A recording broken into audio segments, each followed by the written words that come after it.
Video like जरूर कर लीजिए और ऐसे वीडियो लगातार फ्री में पाने के लिए चैनल को तुरंत सब्सक्राइब कर लीजिए और बेल आइकन को जरूर टैप कर लीजिए ताकि आगे भी सारे वीडियो आपको मिलते रहे। यूट्यूब में फॉलो करते हैं तो प्लीज ये वाला फ्री टेलीग्राम चैनल जरूर ज्वाइन कर लीजिएगा। सारे नोटिफिकेशन सारे अपडेट यहीं पे आते हैं, ध्यान रखिए। दोस्तों स्वागत है आपका यूपीपीएससी बेस्ट ऑनलाइन कोचिंग के इस यूट्यूब चैनल पर। आज के इस वीडियो में हम लोग साउथ इंडिया के एक प्रमुख वंश राष्ट्रकूट वंश के बारे में समझेंगे।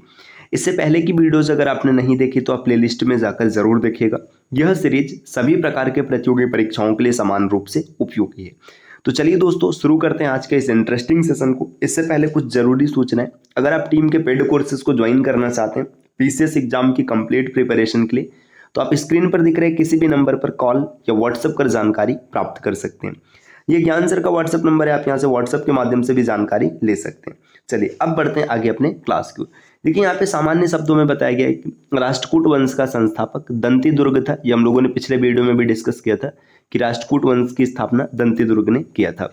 इनकी प्रारंभिक राजधानी मयूरखिंडी थी। तो जो पॉइंट इंपॉर्टेंट है बस आप वही याद रखिएगा कि राष्ट्रकूट वंश की स्थापना दंतीदुर्ग ने किया, प्रारंभिक राजधानी मयूरखिंडी बनाई थी। अमोघ वर्ष ने राजधानी को यहां से हटाकर मान्यखेत कर दिया।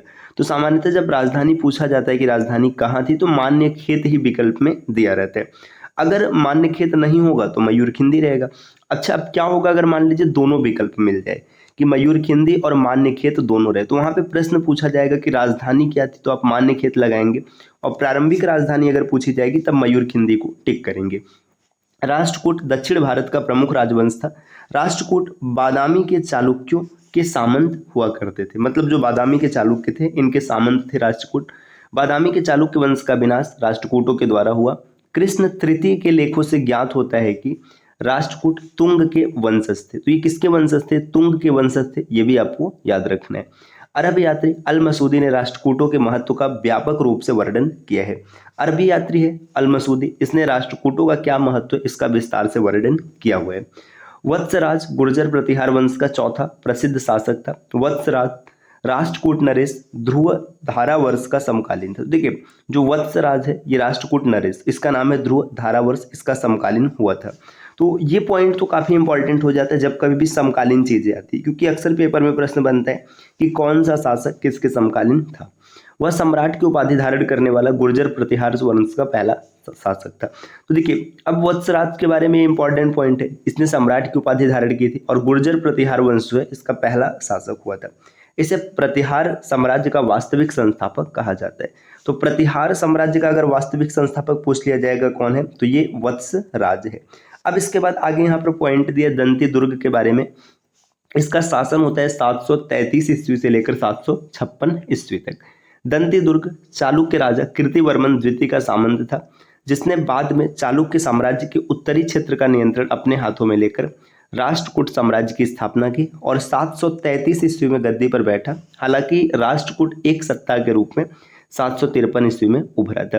देखिए ये जो चालुक्य राजा कीर्तिवर्मन द्वितीय, इनका सामंत हुआ करता था और जो उत्तरी क्षेत्र था चालुक्य साम्राज्य का उसे अपने नियंत्रण में ले लेता है और राष्ट्रकूट वंश की स्थापना करता है। लेकिन जो वास्तविक राष्ट्रकूट वंश आता है ये 753 ईस्वी में आता है। प्रारंभ में दंतीदुर्ग ने सिंध के अरबों को हराया था। देखिए सिंध में, देखिए अब थोड़ा सा परिदृश्य समझिए। 712 ईस्वी में पहला अरब आक्रमण हुआ था, इसके बाद अरबियों का आक्रमण लगातार जारी रहा। तो 753 में जब मतलब ये 733 में सत्ता अपने हाथ में लेता है तो ये सिंध में अरबों को भी परास्त करता है। इसी उपलक्ष्य में दंतीदुर्ग ने चालुक्य सम्राट विक्रमादित्य द्वितीय को पृथ्वी वल्लभ एवं खडवाल लोक की उपाधियां मिली थी। मतलब जब इसने हरा दिया तो जो विक्रमादित्य थे इन्होंने इसे पृथ्वी वल्लभ और खडगाव लोक की उपाधि दी थी। संजन ताम्रलेख के अनुसार दंतीदुर्ग ने उज्जैन पर अधिकार कर यहाँ हिरण्यगर्भ दान यज्ञ किया था। तो जो संजन अभिलेख है इससे पता चलता है कि दंतीदुर्ग ने हिरण्यगर्भ दान यज्ञ भी किया था। दंतीदुर्ग ने महाराजाधिराज, परमेश्वर, परम भट्टारक इत्यादि उपाधियां धारण की थी। तो उपाधियों से भी अक्सर प्रश्न आता है। महाराजाधिराज, परमेश्वर, परम भट्टारक ये सब किसकी उपाधि? दंतीदुर्ग की। दंतीदुर्ग की अन्य उपाधियां शुभ तुंग एवं अकाल वर्ष भी हैं। अब इसके बाद दंतीदुर्ग से जुड़े महत्वपूर्ण जितने बिंदु है सब संपन्न हो गए। अब यहाँ से कृष्ण प्रथम के बारे में इसका जो शासनकाल है 756 से लेकर 774 ईस्वी तक रहा है। कृष्ण प्रथम दंतीदुर्ग का चाचा था। कृष्ण प्रथम ने राष्ट्रकूट साम्राज्य को विस्तार दिया और आज के कर्नाटक और कोंकण के प्रमुख हिस्सों को अपने कब्जे में लिया। मतलब वर्तमान का जो कर्नाटक है, जो कोंकण है, इन क्षेत्रों को इसने क्या किया, अपने वश में किया था। दंती दुर्ग का उत्तराधिकारी कृष्ण प्रथम था, जिसने एलोरा के सुप्रसिद्ध कैलाश मंदिर का निर्माण करवाया। अब ये काफी ज्यादा इंपॉर्टेंट हो जाता है कि एलोरा का कैलाश मंदिर किसने निर्मित करवाया, तो ये दंती दुर्ग के चाचा, या फिर आप सीधा सीधा याद रखिएगा, दंती दुर्ग के प्रमुख शासक कृष्ण प्रथम के द्वारा निर्मित करवाया गया था। इसके बाद ध्रुव का शासन आता है 780 से लेकर के 793 ईस्वी तक। देखिए, कलिवल्लभ, निरुपम और धारावर्ष उपाधियां ध्रुव की थी। देखिए, कलिवल्लभ हो गया, निरुपम हो गया, धारावर्ष हो गया, ये सब किसकी उपाधि है, ध्रुव की है। ध्रुव के शासन काल में राज्य कावेरी नदी और मध्य भारत तक एक साम्राज्य के रूप में विस्तारित हुआ। उन्होंने उत्तर भारत के शक्ति स्थल कन्नौज पर सफल अभियान का नेतृत्व किया, जहां उन्होंने गुर्जर प्रतिहार, नागभट्ट द्वितीय और बंगाल के पाल शासक धर्मपाल को हराया।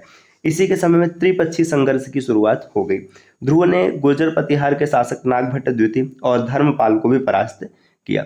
इसके बाद अगले प्रमुख शासक आते हैं गोविंद तृतीय। गोविंद तृतीय का उपनाम जगत तुंग प्रथम था। सर्वप्रथम गोविंद तृतीय के ने भाई इंद्र की मदद से अपने दूसरे विद्रोही भाई स्तंभ के नेतृत्व में बने 12 राजाओं के संघ को पराजित किया था। देखिए, गोविंद तृतीय जब ये राजा बनता है तो इसका एक भाई होता है इंद्र, ये इसकी मदद करता है, और दूसरा भाई होता है स्तंभ। इसके नेतृत्व में 12 राजाओं का एक संघ था जिसे ये परास्त करते हैं। गोविंद ने वेंगी के चालुक्य शासक विजयादित्य से झाड़ू लगवाया था। तो वेंगी का जो शासक है विजयादित्य, इससे इन्होंने क्या किया, झाड़ू लगवाया। गोविंद तृतीय ने लंका के राजा व मंत्री को हालापुर में लाकर बंदी बनाकर रखा था। मतलब इन्होंने श्रीलंका तक अपने साम्राज्य का विस्तार कर दिया। विस्तार नहीं किया तो इनके शासन को, मतलब इनके राजा को परास्त कर अपने यहाँ बंदी बनाते। इसके बाद दंती जो ये राष्ट्रकूट वंश है, इसका सबसे प्रमुख शासक है अमोघवर्ष प्रथम। ये 814 से लेकर 878 ईस्वी तक शासन करता है। अमोघवर्ष गोविंद तृतीय का पुत्र था। अमोघवर्ष ने वीर नारायण की उपाधि चालुक्य शासक को हराकर धारण की थी, तो इसकी उपाधि है वीर नारायण। ये जब चालुक्य शासक को हराता है तो ये उपाधि धारण करता है। अमोघवर्ष राष्ट्रकूटों में सबसे प्रसिद्ध था। उसने नई राजधानी मान्यखेत, जो कि वर्तमान में मलखेद है, इसको निर्धारित करता है। सुलेमान अमोघवर्ष के दरबार में 851 ईस्वी में आया था। इसने वनवासी में जैन विहार बनवाया तथा गुणभद्र को अपने पुत्र का शिक्षक नियुक्त किया था। देखिए, जैन विहार भी बनवाते और गुणभद्र को अपने पुत्र का शिक्षक नियुक्त करता है। अमोघवर्ष दिगंबर अनुयायी था। दिगंबर मतलब ये जैन धर्म को मानता था। मान्यखेत नगर का निर्माता अमोघवर्ष प्रथम था। वह साहित्य के संरक्षक थे और स्वयं को भी कन्नड़ व संस्कृत के दक्ष विद्वान थे। मतलब साहित्य के संरक्षक थे, साहित्य को मानते थे, और स्वयं भी कन्नड़ और संस्कृत इन दो भाषाओं के दक्ष विद्वान थे।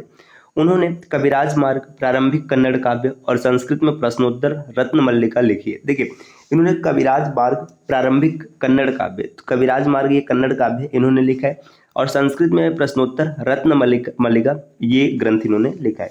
इन रचनाओं के बाद तिब्बती भाषा में इनका जो बाद में तिब्बती भाषा में अनुवाद किया गया है। धार्मिक स्वभाव के कारण उनकी कला एवं साहित्य में भी रुचि थी और वह शांति प्रिय थे। उनकी प्रायः सम्राट अशोक से तुलना की जाती थी और उन्हें दक्षिण का अशोक भी कहा जाता है। तो दक्षिण का अशोक किसे कहते हैं? अमोघवर्ष प्रथम को। क्योंकि ये शांति प्रिय थे।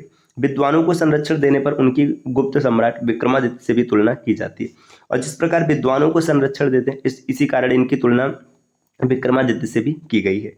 अगले प्रमुख शासक है इंद्र तृतीय। इंद्र तृतीय ने 915 ईस्वी में प्रतिहार राजा महिपाल प्रथम को हराया और कन्नौज पर अधिकार कर लिया। यह पहला राष्ट्रकूट शासक था जिसने कन्नौज पर अधिकार किया था। उसका समकालीन प्रतिहार शासक महिपाल था। मतलब इसने समकालीन शासक महिपाल को परास्त किया और कन्नौज पर अधिकार कर लिया। इसने कोकल की पौत्री विजाम्बा से विवाह किया और चेदी में एक विजय स्तंभ स्थापित किया था। वह शैव धर्मानुयायी था क्योंकि उसकी उपाधि महापरमेश्वर परम माहेश्वर थी। आगे यहाँ पर इंद्र तृतीय के बाद अगला जो प्रमुख शासक है कृष्ण तृतीय। देखिए, कृष्ण तृतीय अंतिम महान राष्ट्रकूट राजा था। उन्होंने अपने राज्यों को संगठित कर नर्मदा से कावेरी नदी तक विस्तारित किया और उत्तरी तमिल देश तोडाई मंडलम को अपने राज्य में मिलाया। साथ ही सीलोन के राजा पर भी कर लगा दिया। मतलब सीलोन मतलब श्रीलंका के राजा पर से भी ये टैक्स वसूलने लगते हैं। लगभग 949 ईस्वी में उसने चोल राजा पारंतक प्रथम को हराया और चोल राज्य के उत्तरी हिस्से पर कब्जा कर लिया। इसके बाद उन्होंने रामेश्वरम की ओर कूच किया और वहां विजय स्तंभ की स्थापना की और एक मंदिर का भी निर्माण करवाया। तो राष्ट्रकूट वंश से जितने महत्वपूर्ण बिंदु हैं जो पेपर में प्रश्न बन सकते हैं उनके बारे में हम लोगों ने समझ लिया। अब अगले वीडियो में हम लोग पाल वंश के बारे में समझेंगे। पाल वंश भी काफी महत्वपूर्ण बिंदु है, यहाँ से भी अक्सर प्रश्न आते हैं। साथियों, अगर आप आरओ, यूपी पीसीएस, बीपीएससी या फिर किसी भी स्टेट पीसीएस एग्जाम की प्रिपरेशन कर रहे हैं तो आप टीम के पेड कोर्सेज को ज्वाइन कर सकते हैं, जिसके लिए स्क्रीन पर दिख रहे किसी भी नंबर पर आप कॉल या व्हाट्सएप कर जानकारी प्राप्त कर सकते हैं। ये ज्ञान सर का व्हाट्सएप नंबर है, आप यहाँ से व्हाट्सएप के माध्यम से भी जानकारी ले सकते हैं। तो मिलते हैं दोस्तों अब आपसे नेक्स्ट वीडियो में कुछ नई इन्फॉर्मेशन के साथ। तब तक के लिए नमस्कार।